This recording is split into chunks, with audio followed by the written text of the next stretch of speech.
गुरु पूर्णिमा या व्यास पूर्णिमा व्रत। यह व्रत गुरु के प्रति सम्मान, श्रद्धा एवं आस्था प्रकट करने के लिए किया जाता है। गुरु पूर्णिमा का महात्म्य।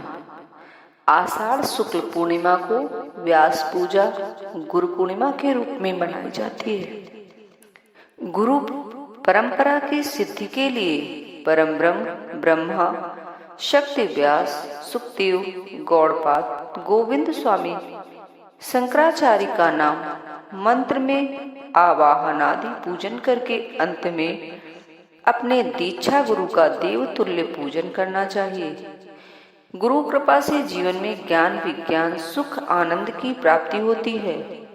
गुरु पूर्णिमा के दिन अपने गुरु की पूजा करने से अज्ञान का अंधकार मिटता है, जीवन कल्याणमय बनता है। गु यानी अंधेरा, रू का अर्थ है मिटा देने वाला भाव। जो अज्ञानता के अंधकार को मिटा दे वही होता है सच्चा और पूर्ण गुरु। पूजन विधि विधान। यह व्रत व पूजन आषाढ़ मास के शुक्ल पक्ष की पूर्णिमा को किया जाता है। इस दिन प्रातः काल स्नान आदि दैनिक कर्मों से निवृत्त होकर प्रभु पूजा, गुरु की सेवा में उपस्थित होकर उन्हें उच्चासन पर बैठाकर पुष्पमाला अर्पित करें। फिर संकल्प करके षोडशोपचार से गुरु का पूजन करें, क्योंकि इस दिन गुरु की पूजा देवता के समान करने का विधान है। इस पर्व को श्रद्धा भाव से मनाकर गुरु को यथाशक्ति भेंट अर्पण करें, फिर उनसे आशीर्वाद प्राप्त करें ताकि वह फलदायक हो। उसके अलावा शिष्य गुरु से विनम्रता पूर्वक जाने अनजाने में किए गए दुर्व्यवहार, अहंकार, प्रमाद, हिंसा या अन्य कोई ऐसी भूल जो अनजाने में ही उससे हो गई हो, उस भूल के लिए क्षमा मांगे। इनके पश्चात ब्राह्मणों को भोजन कराकर यथाशक्ति दान दक्षिणा देने का भी विधान है। व्रत कथा। यह कथा महाभारत में उल्लिखित है। हस्तिनापुर में गंग भट्ट नाम का एक मल्लाह मछुआरा धीवर रहता था। एक दिन उसे बड़ी भारी मछली नदी से मिली। उसे घर ले जाकर उसने चीरा तो उसमें से एक कन्या निकली। उस कन्या का नाम उसने सत्यवती रखा। मछली के पेट से जन्म लेने के कारण उसके शरीर से मछली की दुर्गंध निकलती रहती थी।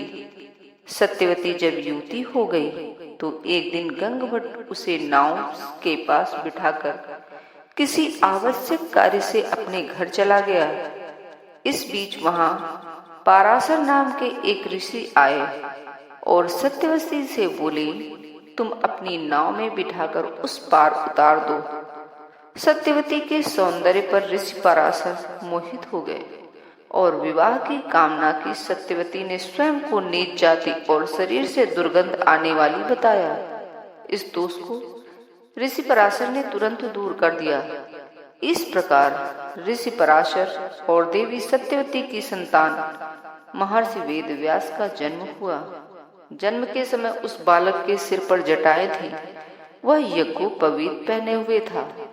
उत्पन्न होते ही उसने अपने पिता को नमस्कार किया और हिमालय पर्वत पर चला गया, जहां हिमालय की गुफाओं और बद्रीवन में उसने कठोर तप किया।